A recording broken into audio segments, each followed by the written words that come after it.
Imaginem só, a cidade mais poderosa do mundo, o centro de um império gigante, de joelhos. Hoje vamos explorar exatamente isso, como a invencível cidade de Roma foi invadida e saqueada no ano 410. Pensem nisto. Durante centenas de anos, Roma era Roma, a cidade eterna. A ideia de que poderia ser conquistada era, impensável. E, no entanto, em 410, o impensável aconteceu. A grande questão é, como é que isso foi sequer possível? Muito bem, vamos diretos ao assunto. O ano é 410. E a situação é esta. A cidade está completamente rodeada por um exército inimigo. Ninguém entra, ninguém sai.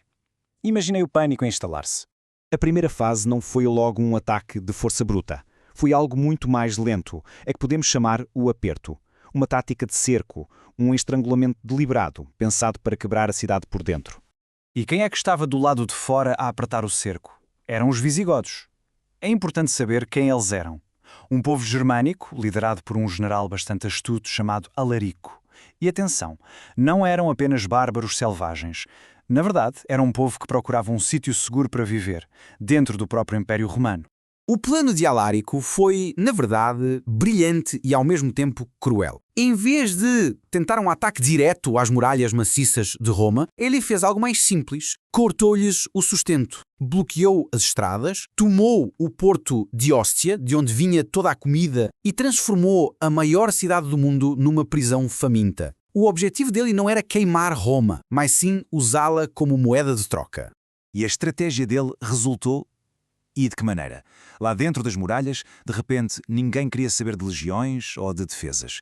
A única conversa era sobre uma coisa: comida. A fome tornou-se uma arma muito mais eficaz do que qualquer espada.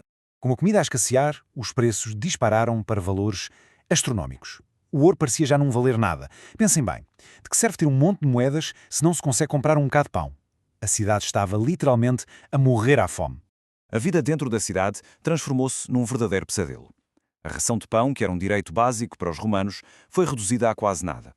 As pessoas comeram os seus próprios cavalos, os animais de estimação e, com a fome, claro, vieram as doenças, que se espalharam rapidamente por uma população já muito enfraquecida. A cidade estava no seu limite. O cerco tinha quebrado o espírito de toda a gente.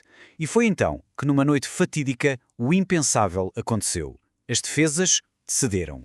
E aqui a história fica ainda mais interessante. Não houve uma batalha feroz nos portões. O portão Salário foi simplesmente aberto por dentro, talvez por escravos desesperados ou cidadãos que já não aguentavam mais. Os visigodos entraram em silêncio, na escuridão, e quando o sol nasceu, Roma, a cidade que tinha conquistado o mundo, já pertencia a Alarico. Uma vez lá dentro, o objetivo não era ocupar a cidade, era pilhar. Durante os 3 dias seguintes, Roma mergulhou num caos. O plano era um só: levar tudo o que tivesse valor.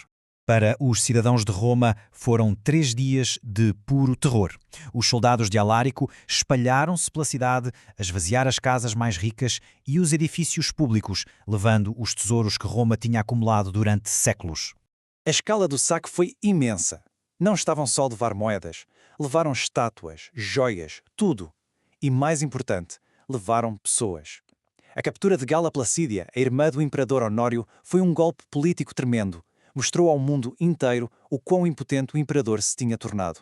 Mas no meio de todo este caos, Alarico deu uma ordem que surpreendeu toda a gente e que mudou um bocado a forma como este evento ficou na história. Para percebermos esta ordem, temos de olhar para a religião de Alarico. Ele era cristão, tal como muitos romanos. No entanto, ele seguia o arianismo, uma versão do cristianismo com umas ideias um pouco diferentes. Mas esta fé comum, apesar das diferenças, teve um impacto enorme no que aconteceu a seguir. Isto mostra bem a dualidade do saque. Por um lado, claro, houve destruição. Edifícios como o Senado foram esvaziados, ou o Fórum foi vandalizado.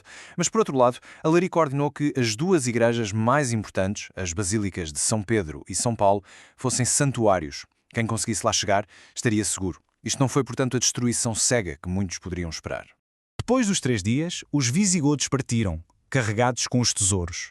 O que ficou para trás foi uma cidade traumatizada e um império cuja própria fundação tinha sido abalada até ao fundo. Esta citação de São Jerónimo, um estudioso que vivia nessa altura, capta na perfeição o choque psicológico. Era o fim de uma era. A notícia espalhou-se por todo o império com uma onda de choque.